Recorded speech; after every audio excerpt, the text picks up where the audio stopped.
Michael Jackson will forever be remembered as the greatest entertainer of a generation. His groundbreaking dance moves, iconic vocal style, and countless hit singles have cemented him in the hearts and hips of legions of devoted fans around the world.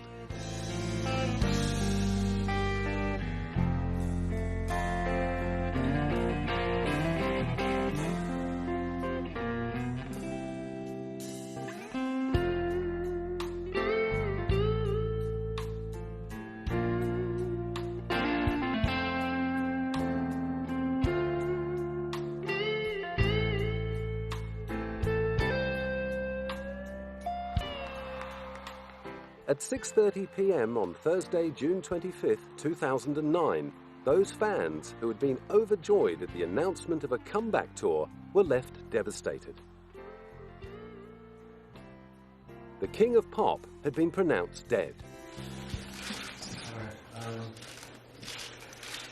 My brother, the legendary King of Pop, Michael Jackson, passed away on Thursday, June 25th, 2009 at 2:26 p.m.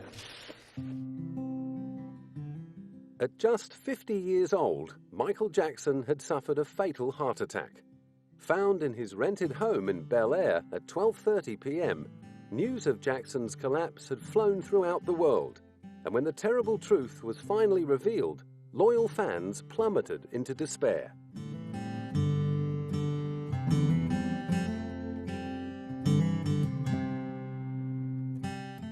With candlelit vigils across the globe, they demonstrated their devotion in a touching salute to their hero.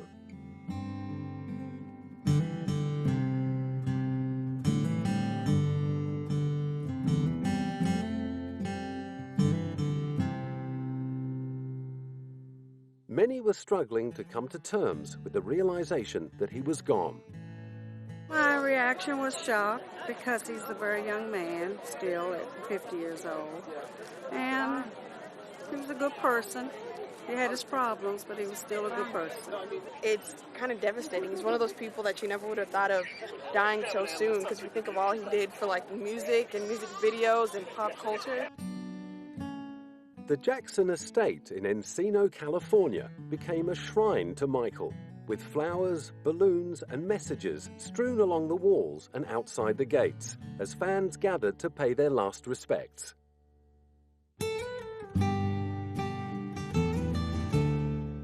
Accompanied by longtime family friend Reverend Al Sharpton, Michael's father Joe took in the tributes and shook hands with his son's grieving fans. And the family and I are very proud to see all of you come out here and help us with this whole situation, because we know that we do have fans all over the world. We know that we are loved all over the world. But one thing that I wish could have happened, I wish that Michael could be here to see all this, have to wait till something happened like this before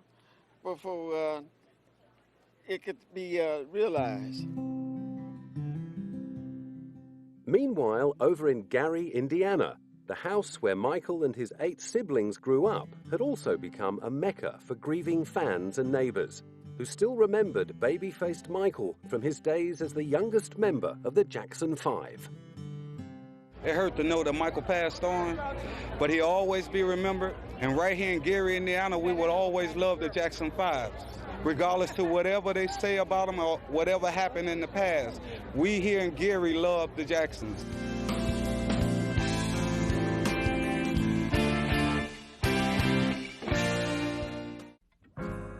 "25 miles southeast of downtown Chicago, the city of Gary was founded in 1906 by the United States Steel Corporation.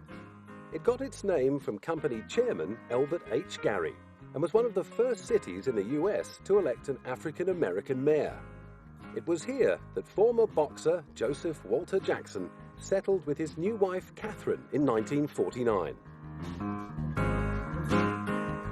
While Catherine got straight down to the business of raising children, Joe took a full-time job as a crane operator at the steel mill to support their growing family, although clearly his passion lay in another direction. In the mid-1950s, he embarked on a musical career, playing guitar in a band called the Falcons with his brother Luther. When the Falcons failed to score a record contract, the reality of having 7 young mouths to feed forced Joe to return to his old job at the steel mill. But before long, he began pouring his creative aspirations into a family singing act made up of his 3 eldest sons. As the Jackson brothers, Jackie, Tito and Jermaine, were backed up on congas and tambourine by Marlon and 6-year-old Michael, who soon began to eclipse his older brothers with his singing and dancing talents. Stopping at nothing to make the group a success, Joe put the boys through strenuous rehearsals. But there was no shortage of love and comfort to be found in the arms of their mother. Everyone loved Catherine. I think that she was very much revered. She was a very spiritual woman, a Jehovah's Witness, and she was the gentle force in the Jackson family. In 1967, with 9-year-old Michael at the helm, the Jackson brothers became the Jackson 5. After winning a talent show at a local high school performing soul and R&B hits, Joe got busy booking his young prodigies into black clubs and venues around Gary and Chicago on the Chitlin circuit. All the while, little Michael continued honing his singing and dancing skills, learning from watching the likes of James Brown, Marvin Gaye and Etta James.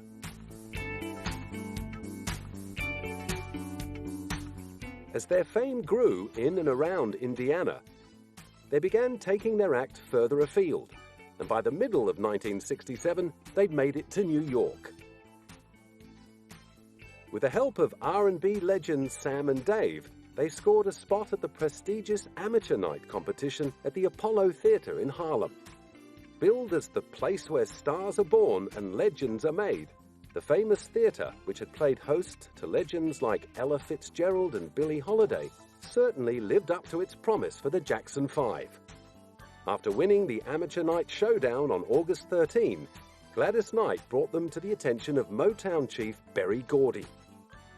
Although Berry was initially reluctant to take on another child act, after signing Little Stevie Wonder, he eventually granted them an audition at Motown, and in late 1968, he was blown away by a 10-year-old Michael Jackson.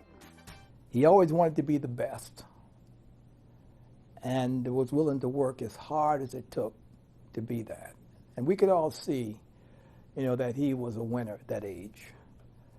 And I've always believed winners are winners long before they win, and picking them out before they win was very easy with Michael Jackson. The following year, he moved the Jackson 5 to California to begin grooming them as Motown's next hit-making act. In a later interview, he described the group as, quote-unquote, the last big stars to come rolling off my assembly line. While the older brothers stayed with Berry, Marlon and Michael moved in with Motown queen Diana Ross. The move was all part of a cunning marketing plan to attach Motown's newest act to one of its biggest stars.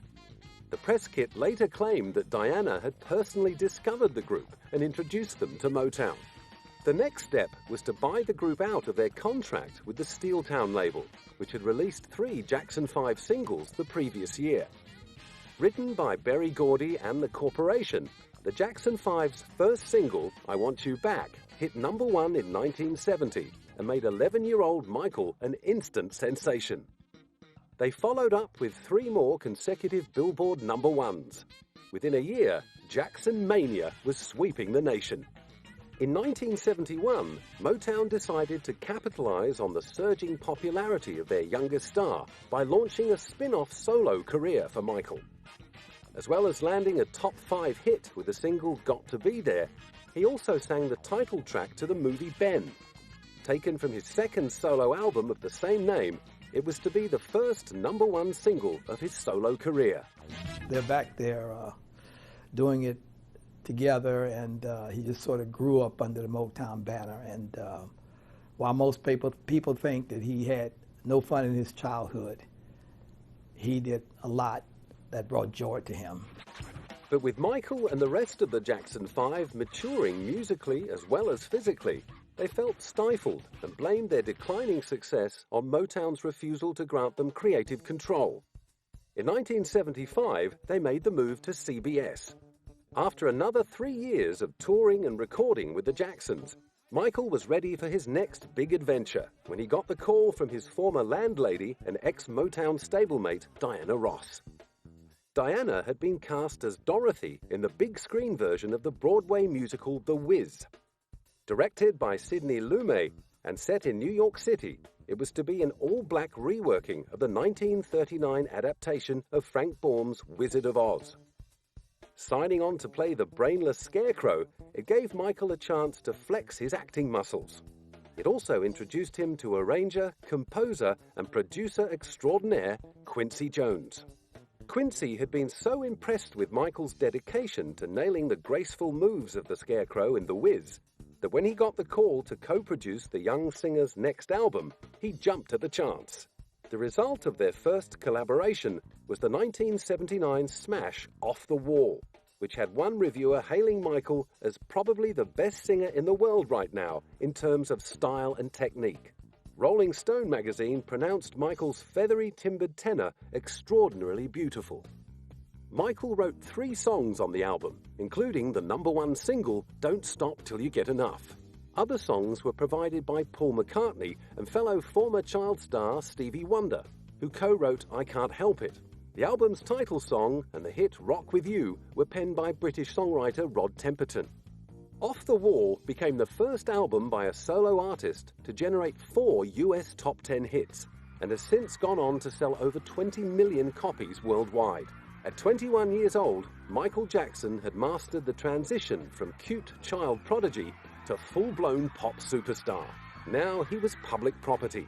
Everywhere he went, people loved him, and Michael loved them right back. Those years, we could hang out, and we could go to things together, like see The Wiz and see on Broadway. He liked Stephanie Mills and The Wiz. And, watch the kids come up to him and all want the autographs. And I would say, why don't you just sign, MJ instead of Michael Jackson, just the way Andy Warhol always signs everything at AW. He says, oh, no, I could never do that. These are my fans. These people make me. And he was so darling and sincere and sweet in those years. Some loved him for his music. For others, it was his dancing. But for so many more fans, it was Michael Jackson's importance as a role model that earned him their admiration. For thousands of African Americans, his incredible mainstream success turned him into an ambassador for race relations. By Off the Wall, he was doing amazingly well, and that was his first cover of Rolling Stone, and we were breaking barriers. It was very hard to get someone who wasn't white on the cover of magazines or even MTV. Mobbed by fans wherever he went, people of all colors were chanting his name in the streets, queuing for hours for a glimpse of him, then fainting at the sight of him. With Michael egging them on, they would even chase him across highways. Children from every corner of the globe wanted to sing like him, dress like him, and dance like him. But there could only ever be one Michael Jackson.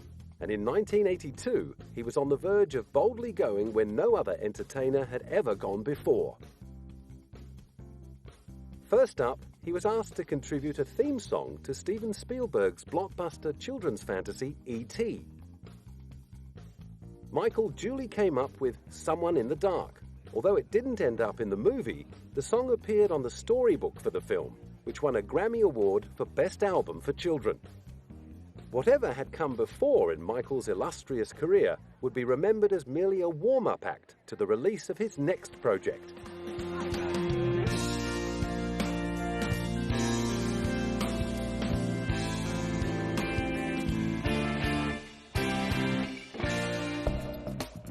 On November the 30th, 1982, the world was introduced to the album that would go down in history as the biggest seller of all time. Thriller, his second collaboration with Quincy Jones, was the result of Michael's determination to create the perfect record. Locked away in Westlake Studios in LA, with a production budget of $750,000, they emerged with an album that would spend 37 weeks at the top of Billboard charts and would spawn an unprecedented 7 top 10 singles. I remember not getting my platinum album for singing on PYT, singing the backgrounds on that. Yeah, it was great. What I really remember, though, from Thriller was being in Mike's car and him playing me the entire album. Whenever he would finish a project, he'd share it with me because we were like this growing up. And I remember loving each and every song. I was just, 16, something like that. But the jewel in the Thriller crown was the 14-minute video to the album's title track. Inspired by B-grade zombie movies and directed by horror supremo John Landis, the short film featured barrier-breaking special effects and debuted the formation dancing that was to become just one of Michael's signatures.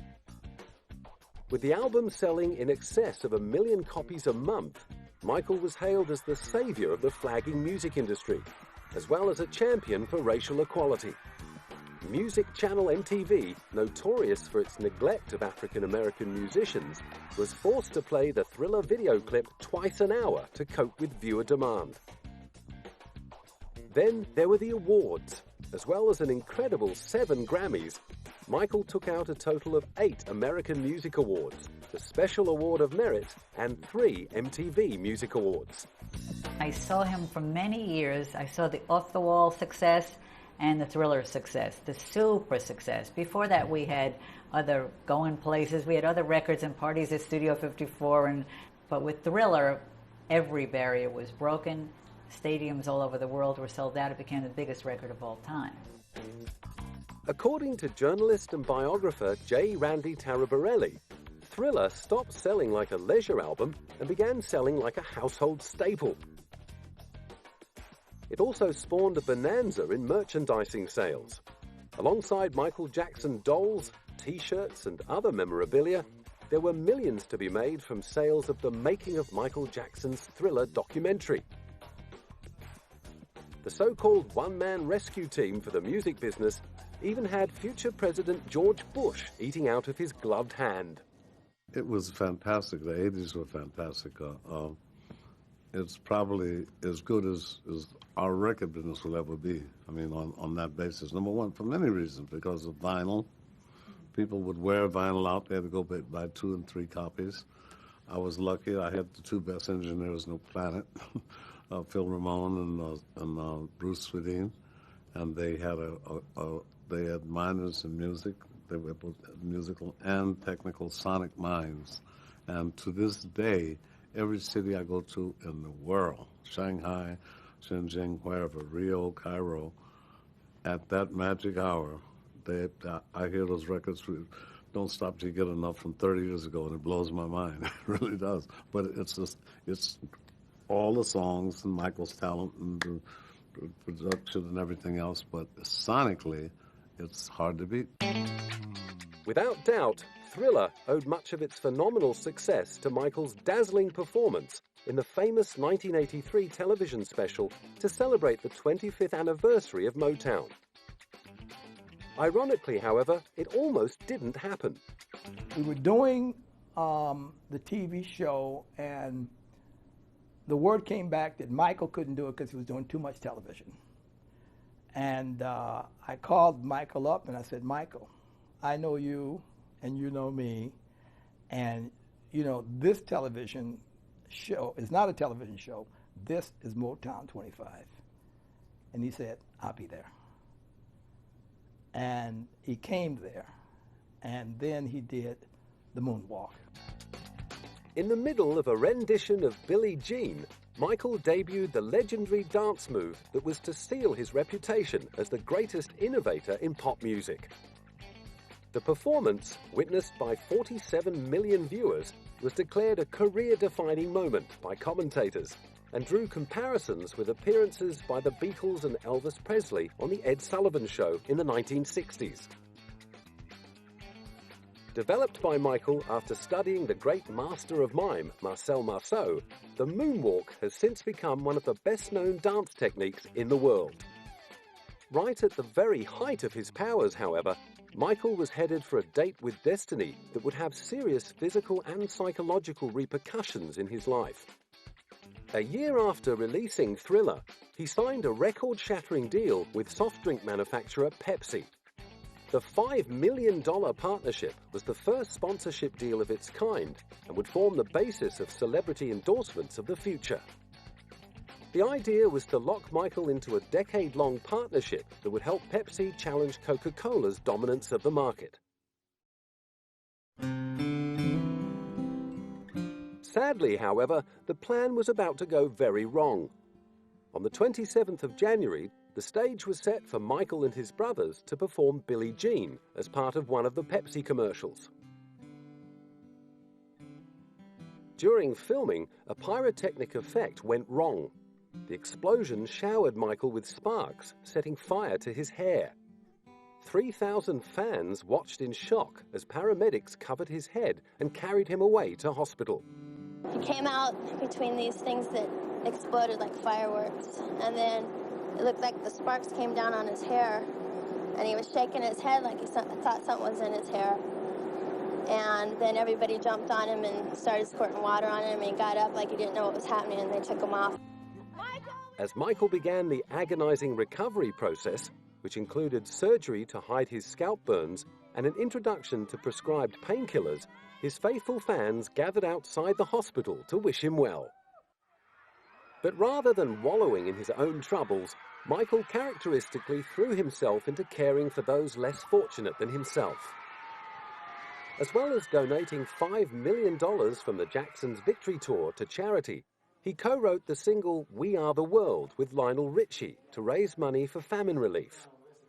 Delving into their little black books of A-list artists, he and Lionel pulled in a who's who of the music scene.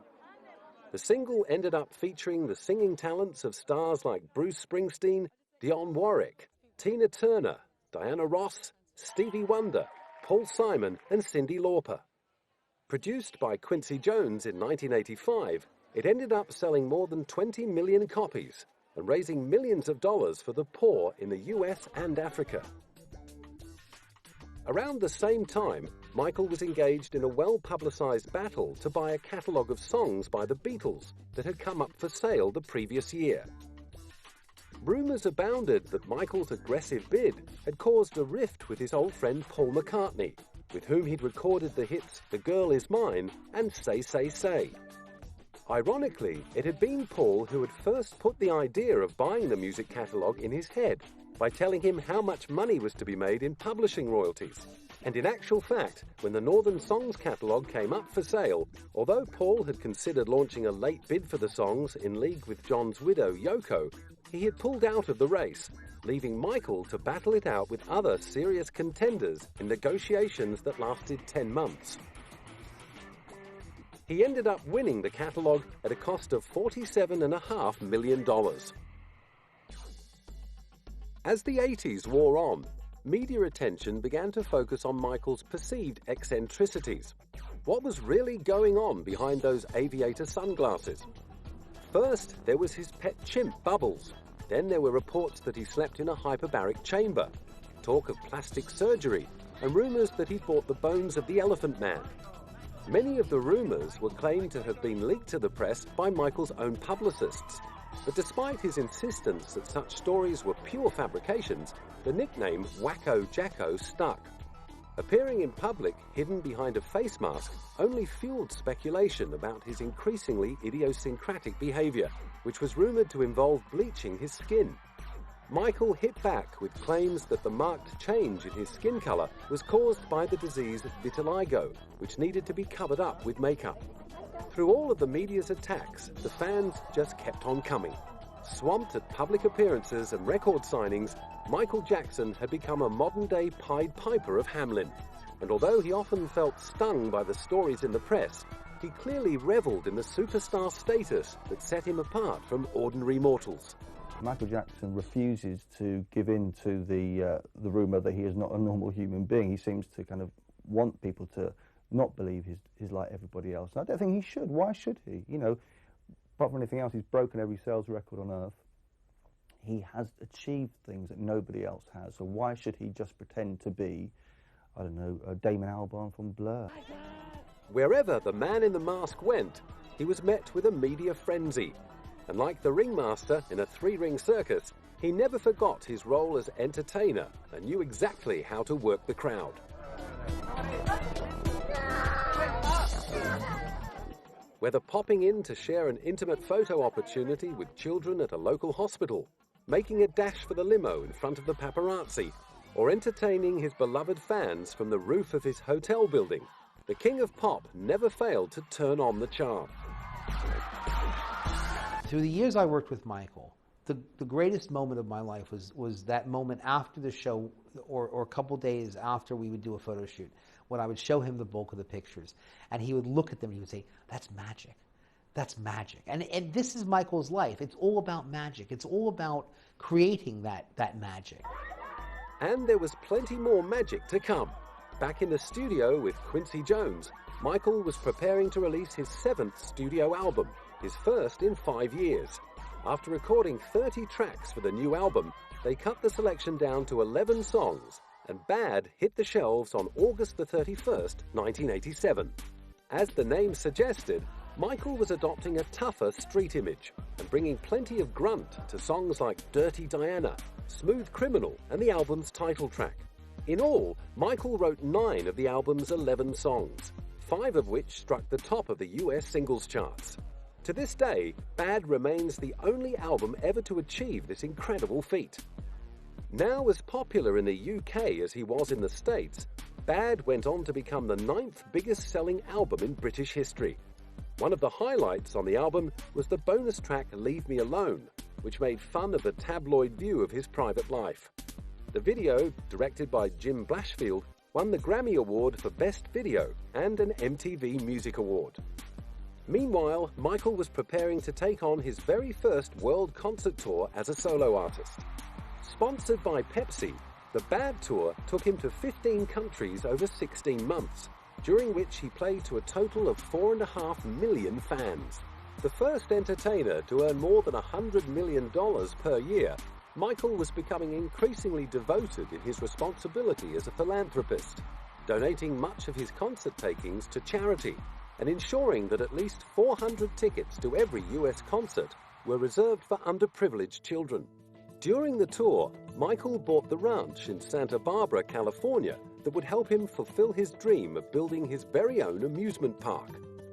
Renamed Neverland after the fantasy island in the story of Peter Pan, it would become a lavish monument to his extravagantly childlike imagination. Complete with a zoo, 2 railroads, numerous rides, and several lakes, Michael opened Neverland up to children and their families as day visitors. The 2,676-acre property also boasted a huge floral clock. The story goes that Michael himself designed the decorative flower beds because he hated seeing dirt between them.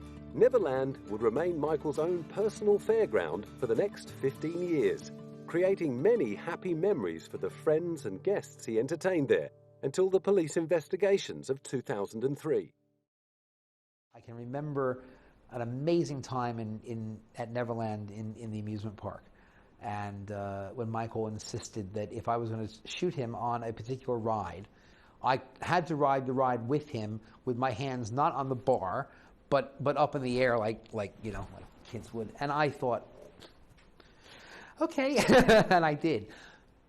This will always be one of my fondest memories of Michael, just having fun. In 1991, Michael was clearly still having fun as he renewed his contract with Sony. Having been declared the Artist of the Decade by President George Bush, he was able to command a record-breaking sum of $65 million. The same year, he released his 7th studio album, Dangerous.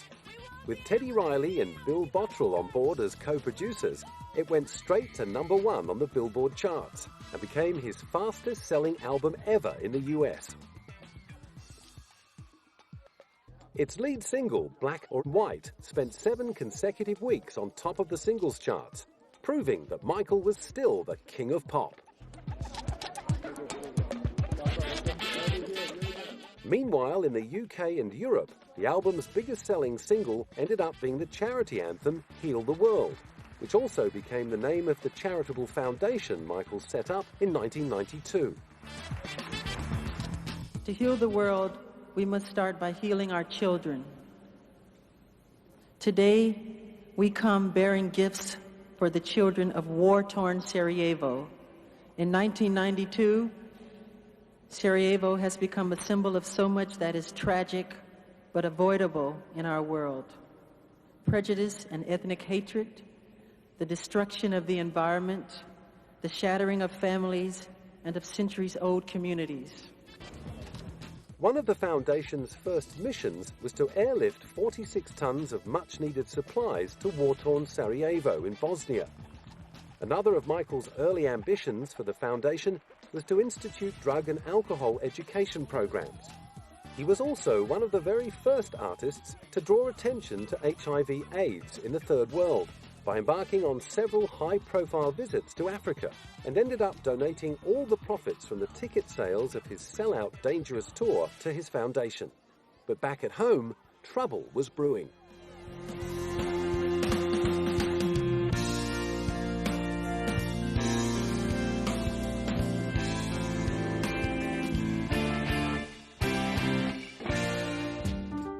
On August the 18th, 1993, as Michael prepared to start the third leg of his tour, the Los Angeles Police Department began a criminal investigation into child abuse claims.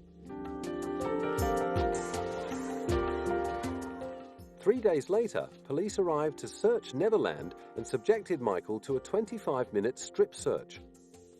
The media had a field day. I will say that I am particularly upset by the handling of this mass matter by the incredible, terrible mass media.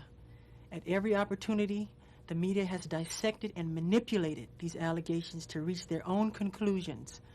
I ask all of you to wait and hear the truth before you label or condemn me.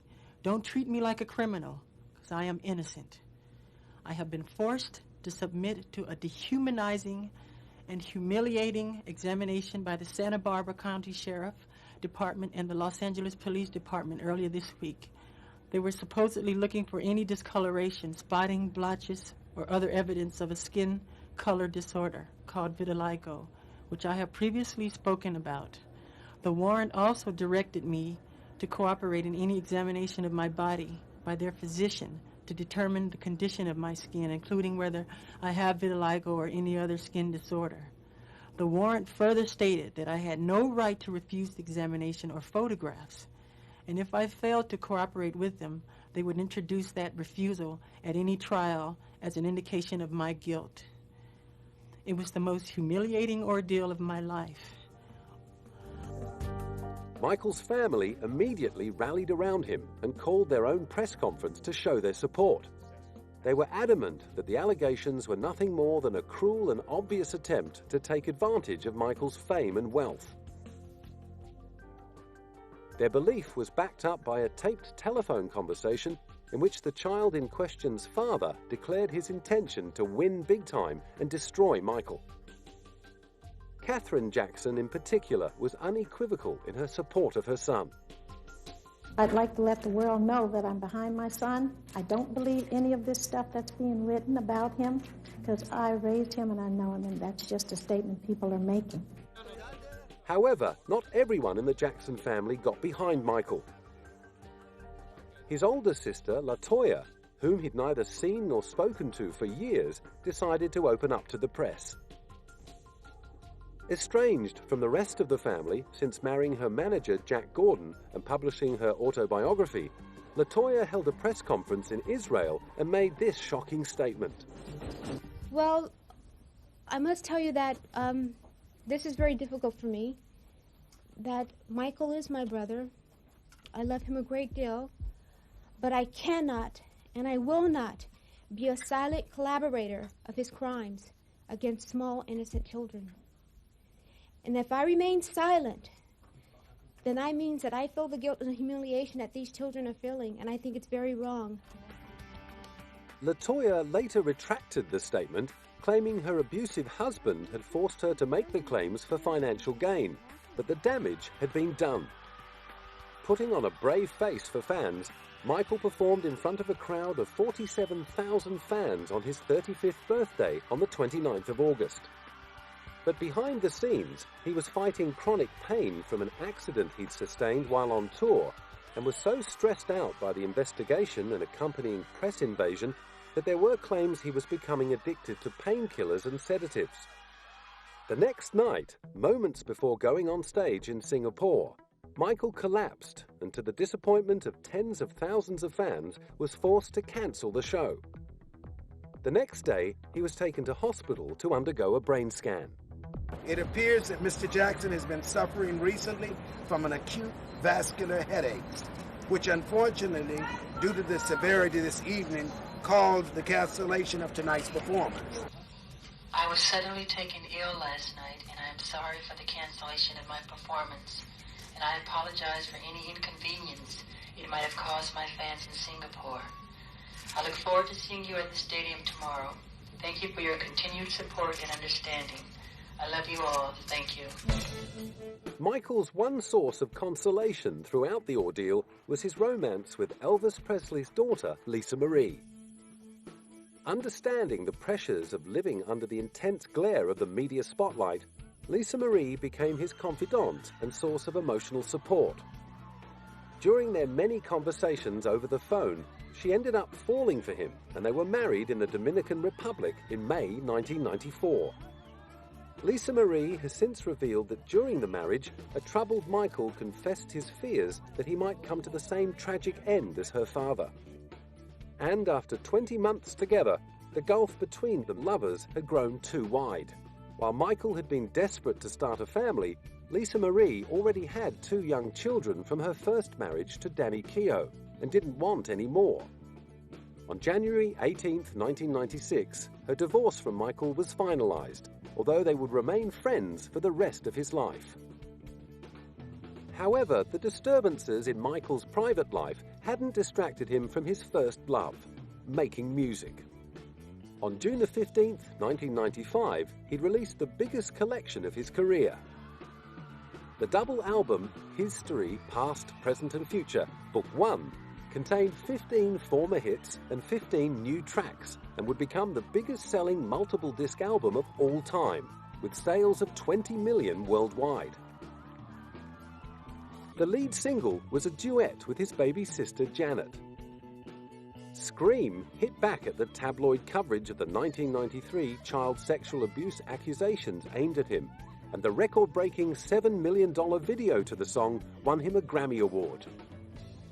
Despite all the negative media attention of the past few years, his fans remained as devoted as ever, sending the album's second single, You're Not Alone, straight into the Guinness Book of World Records for becoming the first single ever to debut at the top of the Billboard charts.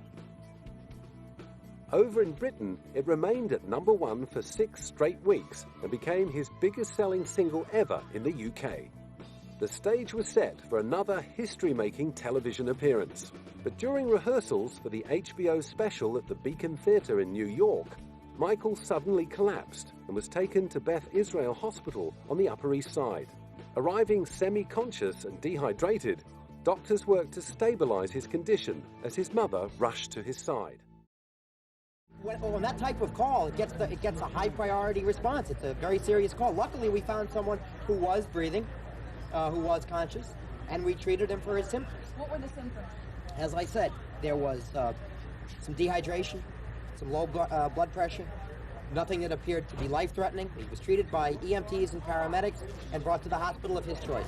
Mr. Jackson is conscious. He has expressed sincere gratitude for all the nurses, physicians, and other members of the Beth Israel staff, as well as, of course, the incredible outpouring of love from his fans throughout the world.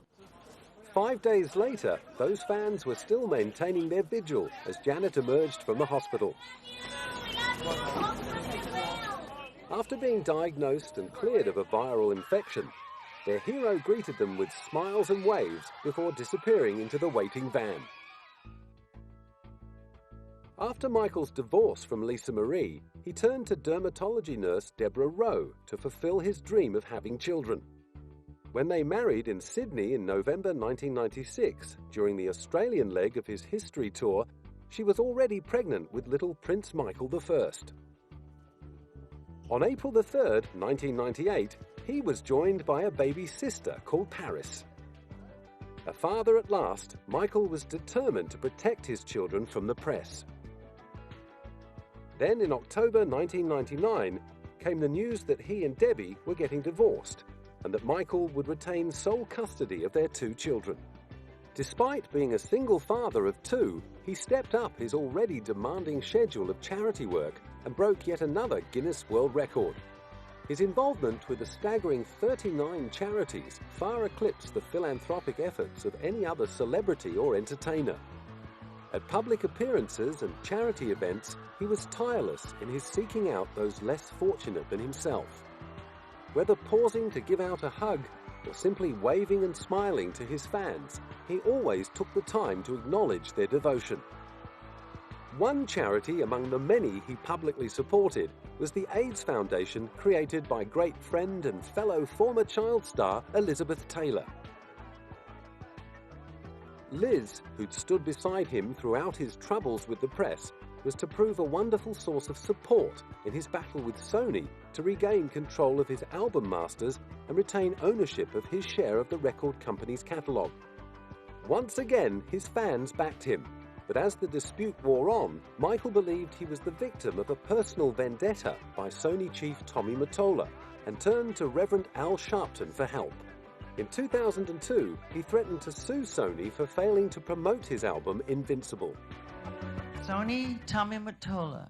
Tommy Mottola is the president of the record division. He is a mean, he's a racist, and he's very, very, very devilish. That inflammatory accusation turned the dispute into an increasingly wild media circus. Sony counterattacked with assertions it had sufficiently promoted the album and with claims that Michael had refused to support its release with a tour of the US. Despite the dispute, Invincible was still a commercial success, debuting at #1 in 13 countries and selling around 10 million copies worldwide. In the middle of it all, Michael had become the proud father of a 3rd child, Prince Michael II. His eagerness to introduce baby Blanket to eager fans in Berlin inspired him to embark on the rash act that would hog the world's front pages.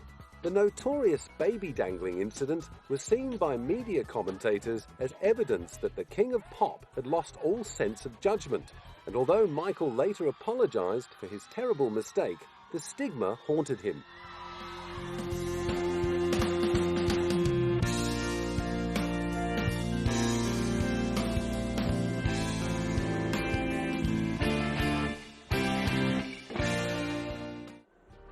Tragically, Michael's most traumatic media ordeal was still to come.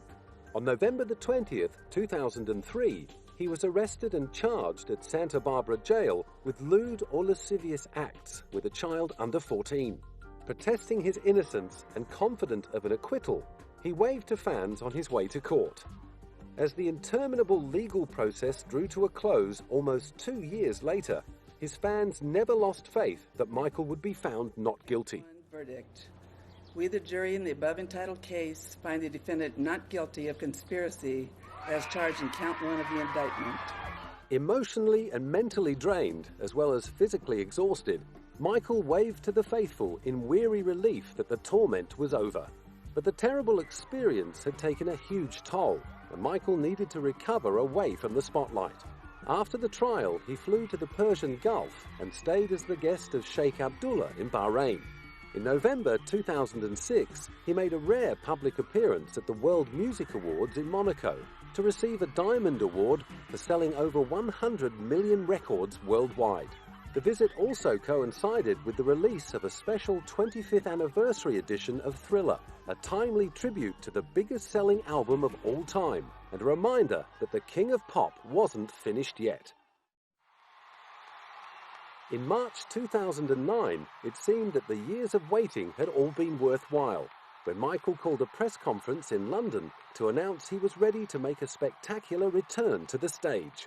Overcome with emotion at the prospect of a Michael Jackson comeback, the ecstatic crowd wept and chanted his name. And as he took to the microphone for what was to be the very last time, Michael rewarded them with a winning smile and his trademark peace salute. These will be my final show performances in London. This will be it. This is it. And when I say this is it, it really means this is it. Because I'll be performing the songs my fans want to hear. This is it. I mean, this is really it. This is the final curtain call. Okay? And I'll see you in July.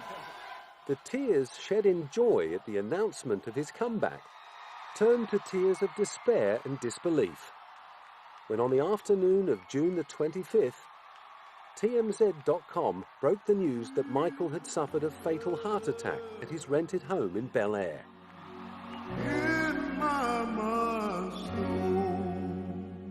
United in their grief, fans across the globe immediately went into mourning.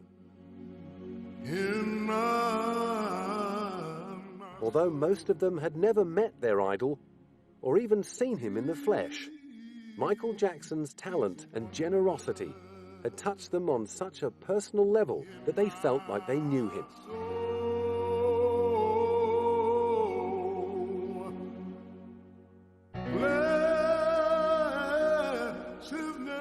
On July 7th, 1 billion people tuned in to his memorial service to pay their last respects to an artist who will not only be remembered as a consummate entertainer, but also as a great humanitarian, a loving father, and a devoted icon.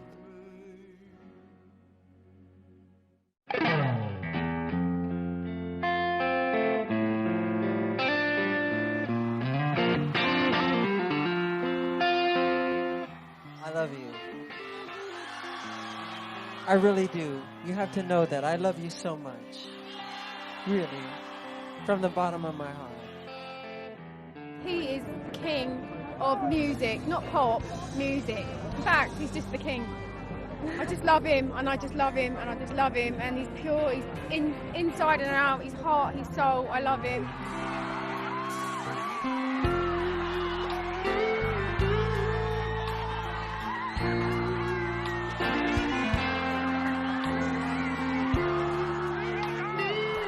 Michael Jackson changed my life. When I saw him moonwalk, when I heard him sing, when I seen him perform, he was life-changing. He's the greatest artist of our time. Talent and music will stay. Of course, you have to be young, you have to be beautiful, talented, I must say, but Michael Jackson is one of the best.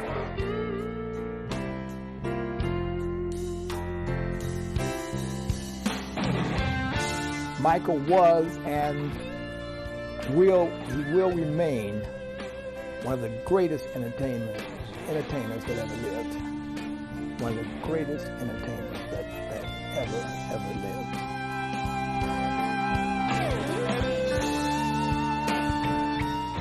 Well, they said Sammy Davis was the best entertainer ever. I put Michael right up there with him. Michael worked hard. You could see it when he hit the stage.